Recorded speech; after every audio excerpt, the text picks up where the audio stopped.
year, 2024 might be the most destabilizing, innovative, shocking year. Not in a bad way. In fact, I think we're going to see a lot of innovation and solution, but at the same time, a lot of taking off the rose-colored glasses, dealing with reality in a way that's painful, and the end of a lot of either spiritual bypassing or mass delusion. So if you're excited to get into what we can collectively expect this 2024, do make sure that you like, subscribe, and hit the notification bell. I don't know, I did that, whatever. So that you're always up to date with what the stars have in store for you. If you're new here, hello, I am Maren. I do astrology, I do music, which you can check out below. And if you want to learn any astrology from me, you can go through my courses linked below or get a private reading from me also available below.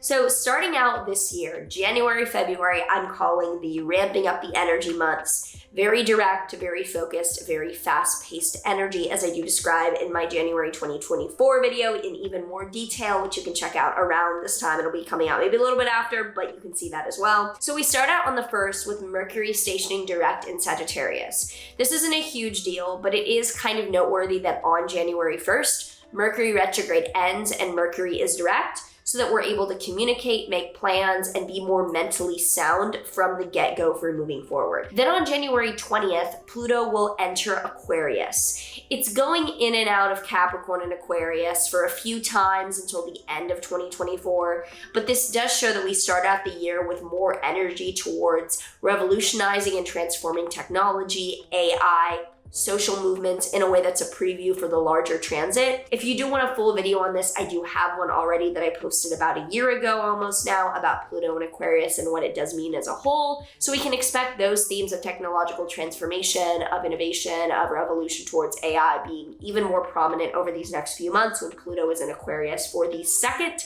time, and it will be there firmly for 20 years starting later this year, as I'll get into. On the 27th, Uranus will also station direct in Taurus, showing that destabilizing, chaotic yet innovative events around agriculture, finance, and just tangible values in the world, such as natural disasters, they're going to be shaking up more. This is not all good or all bad, but it shows that major things around the earth, around money, food, and nature basically are going to be surprising us in a more chaotic way that is novel to us moving forward over the next few months. Then on Valentine's Day looks like a very, very intense relationship day around the collective whole, because Venus and Mars are going to be conjunct Pluto. This is an intense Valentine's Day energy. Not all good, not all bad, just like intense. So that's what you want, then that's good, you know, whatever. From March until May, this period is very serious. There are a lot of serious wake-up calls, but also very fun, unrelated rewards that are like crazy cool. So from March 3rd to 9th, Venus and Mars in Aquarius are going to be squaring Uranus and Taurus.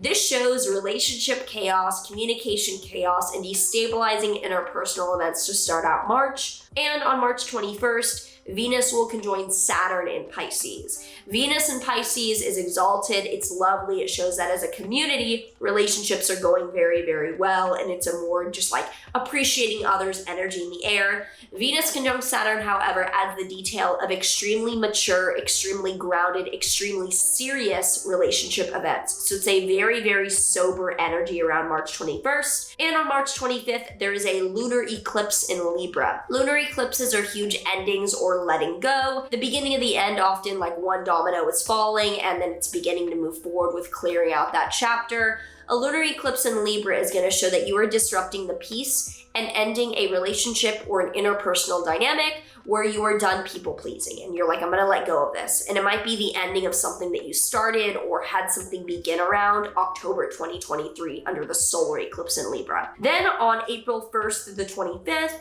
there is a Mercury retrograde in Aries. So you're going to see a lot of people becoming more humble and more private this April with their personal viewpoints or their communication, which otherwise would be a little bit more direct and aggressive. It's a time to go inward and rethink that. On April 3rd, Venus will conjoin Neptune in Pisces.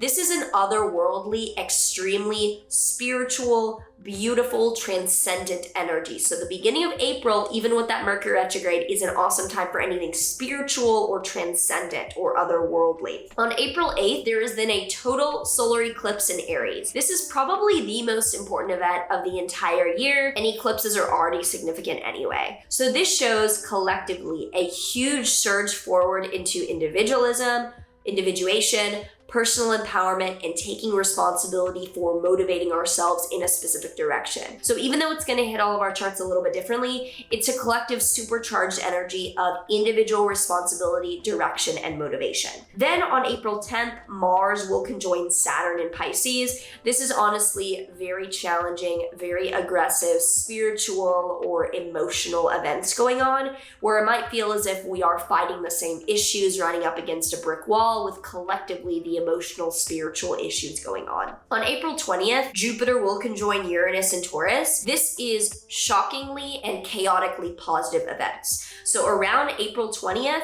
do expect world events such as innovations, inventions, or something to do with food or money to be extremely surprisingly positive and out of nowhere really awesome. On April 29th, Mars will conjoin Neptune in Pisces, showing spiritual warrior energy or fighting for a larger cause in a very aligned, faith-based, even religious way at the end of April. And from May 18th to the 23rd, Venus will conjoin Uranus and Jupiter in Taurus. This shows extremely positive, groundbreaking, shocking events around finance, money, invention, the world, shockingly positive events and innovations going on at the end of May. And on May 25th, Jupiter enters Gemini. Jupiter will be in Gemini for the next year, from about June 2024 until June 2025, and it shows the growth and the abundance of interpersonal connection and discussion. So it actually shows that being with others, sharing time, sharing events, sharing like space with others,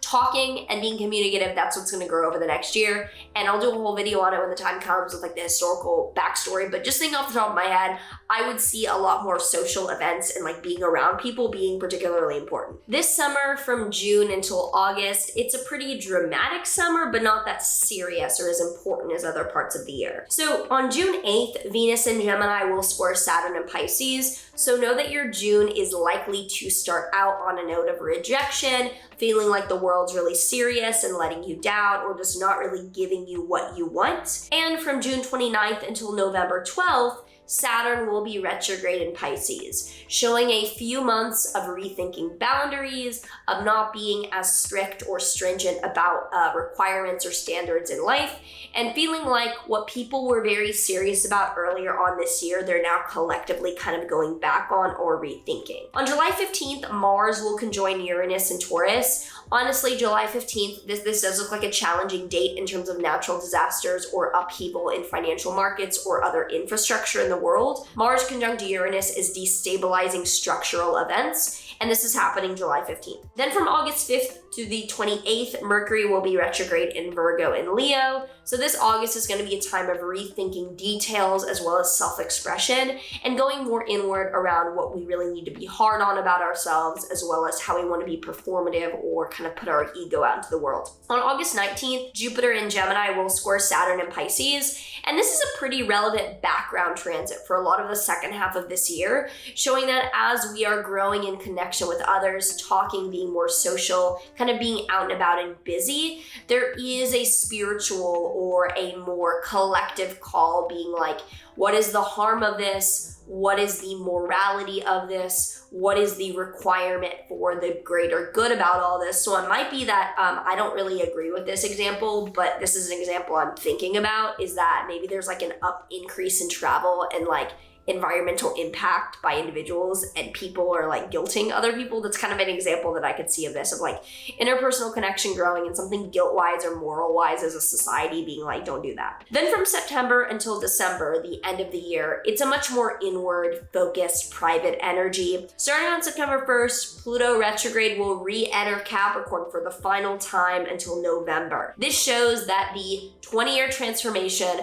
of corporate structures, of the roles of the hierarchy in the world and those which are given power or authority in an institutional level. This is the final 2 months of that transformation and a lot of that being brought down or the veil being lifted. So I would not be surprised if September, October has a huge amount of like corporate structures, governmental structures, large infrastructure in the world being taken down or exposed, even though I hate saying that because like, fuck, tearing others down, but like exposed in terms of maybe malpractice. That is, I think that could be present September, October. Then September 17th, there is a lunar eclipse in Pisces. This is going to be a huge spiritual or emotional letting go of a challenging chapter in your life that's been heavy, you've been pouring into and giving. This is gonna let that go. You're gonna be letting that go, and that will be ending around September 17th. And on October 2nd, there is a solar eclipse in Libra. We had one in 2023 in October as well. It shows a very important bond, union, partnership, relationship beginning. Not necessarily romantic, probably not romantic for most of us. It will likely just be a kind of party building or a chain of events setting out towards a union with other people for something significant in your life. On November 3rd, Venus will be in Sagittarius opposite Jupiter in Gemini.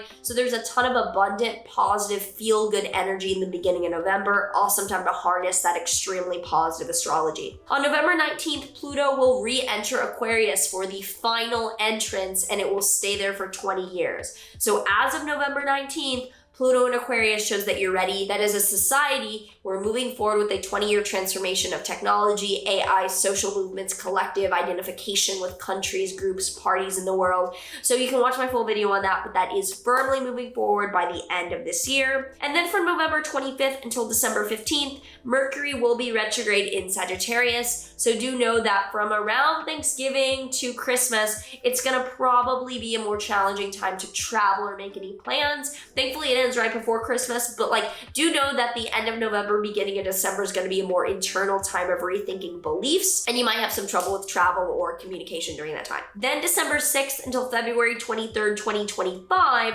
Mars is going to be retrograde in Leo. So you're going to see a lot of people with their tail between their legs, so to speak, at the end of this year until later in February of next year. There's going to be a lot of rethinking self-expression, rethinking performative natures, rethinking what's authentic in performance, in appearance, in ego. It's gonna be a lot of like, whoa, I don't know if I wanna look like that, talk like that, appear like that, put that persona out there. I'm gonna go inward and really rethink that. Then on December 24th, we end the year with Jupiter squaring Saturn yet again between Gemini and Pisces, showing that as we're trying to be more social, more innovative, connect more, there's a moral or social guilt mechanism kind of at odds with that. If you already have thoughts or any feelings about this upcoming year, do let me know down below how you're thinking, feeling, expecting this year to go as a collective. The tarot card that we have here for 2024 is, if I could get it out, that's what she said, the Nine of Cups. So Nine of Cups is usually like splurging. You're really enjoying, you're indulging life. So this is a card of like, have fun. Enjoy your fucking self and go for it. You are celebrating. You have made it. It's not your time to like feel sorry or like go inward and like really be like, I'm gonna brood about this, if that's the right word. I'm gonna celebrate. I'm gonna have fun, and I'm going to actually look back in happiness for what I built. So do let me know your thoughts and everything down below. I'm excited for this year, and I hope that you are too. Actually, no, I'm not. I'm a Capricorn rising. I don't get excited about shit. I'm just here to suffer. Anyway, do let me know down below how you're feeling, and I will see you in the next one. Oh, but there is one thing